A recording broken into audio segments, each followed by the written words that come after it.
पुणे जिल्ह्यातील नसरापूर येथे घडलेल्या चिमुकलीवरील अत्याचार आणि हत्या प्रकरणात आज विशेष न्यायालयाने ऐतिहासिक आणि कठोर असा निकाल दिला आहे. आरोपी भीमराव कांबळे याला न्यायालयाने फाशीची शिक्षा सुनावली आहे. न्यायालयाने हा गुन्हा दुर्मिळातील दुर्मिळ स्वरूपाचा असल्याचे नमूद करत हा निर्णय समाजात अशा अमानुष गुन्ह्यांना कठोर संदेश देणारा असल्याचे स्पष्ट केले आहे.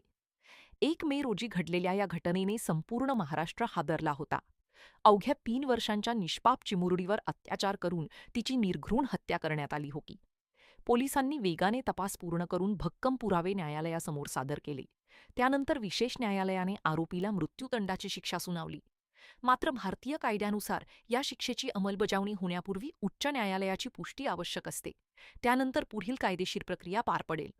या निर्णयाबद्दल तुमचे मत काय? अशा गंभीर गुन्ह्यांमध्ये कठोर शिक्षा आणि जलद न्याय मिळणे किती महत्त्वाचे आहे? तुमचे मत आम्हाला कमेंटमध्ये नक्की कळवा. मी प्रज्ञा, विषय ऐकासाठी. धन्यवाद.